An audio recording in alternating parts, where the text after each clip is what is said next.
Welcome back to This Day Live, a Sunday talk show here on the Arise News Channel. Now, AFCON kicks off today. The first match, I think it's Morocco. Morocco against Comoros. Yes. Right, but the more substantial things, which Aron Akerejola, international sports correspondent, yeah? Yes. Yeah, right. You are international because you must be on your way to Morocco now. Yes. You know. Okay, so what's your take on what we should expect? Let's start with Patrice Motsepe, the CAF president, saying that now we will have a 4-year cycle. So it's no longer a 2-year cycle. Of what effect would that be? And that the prize money, has now been increased from $7 million, I think, to $10 million. Let's start with that. Quite remarkable. And we are discussing this on the Global Sports Reports just yesterday. And we looked closely at this. And we put both administrations side by side before Patrice Motsepe and during and maybe even now going forward after Patrice Motsepe. And the gulf of difference is visible to the blind and audible to the deaf. Because what Patrice Motsepe has actually done is to make the tournament mouth-watering, is to ensure that it's more all-inclusive. Because clubs, especially European clubs and European coaches and journalists, have had this disdain look at the AFCON as a disturbing footnote in what would be a boisterous season for any club side probably trying to campaign for a title in Europe, because it's smack in the middle of the season, whereby you're not sure of the fitness of the player who goes and comes back. But that has been thought about, and they've said the way to address that is that after 2028, they can now probably look at a 4-year cycle, giving everyone the opportunity to prepare. And we do not get to hear that talk about the fact that the AFCON is a disruptor of European seasons. So just like Euros, for example, and just like major competitions, you have them in the 4-year cycle. So it gives everyone the opportunity to prepare. Because if it happens once every 4 years, you do not have the excuse why is this happening right now, and why are African players living at the peak of their season. So okay, two quick issues. Now, how prepared are the Super Eagles? Mr. Segun Odegbami, you know him, says that the Super Eagles are not good enough, this present squad. Now, Mikel Obi says, we are going to AFCON. We're playing our first match on Tuesday against Tanzania. Mm-hmm. And then you have not even paid the coach. The coach is owing, he's been owed 3 months' salary and bonuses. But Shehu Diko, chairman NSC, was on this table, morning show. He was saying, well, why are we worried? That the man is not complaining. Has anybody seen Eric Shaw complaining? Those two issues. Are we good enough when we file out against Tanzania and then subsequently at the group stage level? On paper, yes, we are. One of the best assemblage of players, of superstars going to the AFCON when you look at our roster. But this is more or less a referendum on the Nigerian Football Federation and their time, especially this administration under Ibrahim Gusso, than any other time. Because, leading up to this particular point in time, question marks after question marks have been raised about the ability to administrate football at the highest level with efficiency and effectiveness, which has been lacking heavily. And going into the AFCON, do we have the talent to win the AFCON? Like we've seen, yes, we do. But do we have the character, and do we have the oil in the machine to make it run smoothly? That is where I doubt it, because coming into this AFCON, is showing that all is not well. Because William Trusekong, the captain of the side, deciding to retire weeks before a major tournament. Not because he was injured, not because probably he's too old.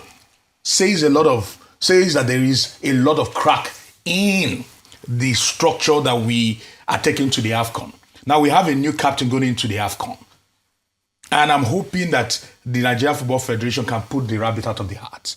Because if they don't, having lost out of the World Cup playoffs, and now having maybe a subpar tournament, I don't think this particular board will be able to survive it. Because people are waiting on the sidelines to pull them down for all the misgivings, all what some are calling financial chicanery over the years that Nigeria has paid dearly for up until this point in time. Case in point, they talk about Nigeria, the gaffer of the Super Eagles not being paid his full remuneration. That should never be in a sane climb. But they've gotten away with so much. Doctor, the Nigeria Football Federation, more than any other person, needs the Super Eagles to come good. And we hope, for their sake, we don't hear one more scandal at this Nations Cup. Okay, but what do you think, very quickly, of Eric Chell's experimentations? We have a new captain. We have a new number 9. Yes, we do. You know, he has changed that position. Kelechi Iheanacho, the headmaster, he is not there. Okay, Ademola Lookman still has number 7, Jesse. Osimhen, he has number 10. But he has moved things around, and some of the faces are also new. Is this the time to experiment? At this moment in time, I cannot fault anything that Eric Shell does. Eric Shell was a man that personally I questioned, because if he wasn't good enough for Mali, how can he be good enough for Nigeria? But since he's coming, if there's anything that has been clear as daylight, is the fact that more than any other coach, this bunch of players, this crop of talent that we see in the Super Eagles, like no other, he's been able to unlock the passion in them and get them to score goals. Scoring goals is not a problem for the Super Eagles of Nigeria anymore. And when you look at his track record, he's been able to, for some particular reason, he looks uncertain about himself and what he wants to do. But the results have favored us more than not. If he took over these qualifiers of the World Cup, it was clear that we would have qualified with probably 3 games to spare, based on what we're seeing on ground right now. And if we continue on that particular front, up until probably he puts a foot wrong and does something, I think he's done. I think we should give him the benefit of doubt that his changes might come good. Aron, final question. I imagine you'll be packing your bags now to head out towards Morocco. Yeah, we'll be there ahead of the kickoff for on the Super Tuesday. Eagles. Yes. Okay, but this issue with DR Congo, you are the man who is always doing the arithmetics for them. Now, we're trying to go to the World Cup international playoffs through the back door. And now we say, oh, DR Congo, fielded players that have dual nationality against the constitution of DR Congo. Do we stand a chance? On paper, legally, I think we do. We have a very strong case. But now it would behove on FIFA to use that discretion, because I think FIFA would have a say on what happens. And some are even saying that politics would also play into this mix, understanding that the DR Congo president at some point has used his back channels to reach out to President Donald Trump, that they are being stifled, understanding that DR Congo are more aligned with the US than Nigeria is aligned with the US. So politics will play its role. FIFA maybe refusing to offset the apple cart would also play a huge role. But the question now is, how dirty are Nigerians willing to fight for that particular slot?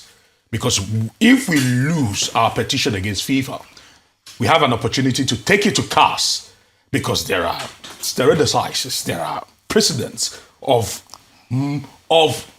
of numerous occasions whereby issues like this went in our favor more than any other thing. But FIFA has the final say. Okay. And let's see what FIFA decides. Maybe they want us at the World Cup or not. We'll find out. But based on the facts on ground, Doctor, it is a strong case. Well, we just hope that NFF, Nigerian team, Super Eagles, will not always be looking for mathematics, arithmetic to qualify. No, it's unfortunate that is what we find It's ourselves. better to just win and then qualify. This, you know how many months we've been spending on this? We've been on this matter, looking for technical reasons why we should qualify. Well, in any case, thank you very much. We wish them all the best. Yes, thank you very much, and have a safe trip. Thank you very much. To Morocco, and have fun on the sidelines. Well, we'll try our best. Thank you very much. Always a pleasure.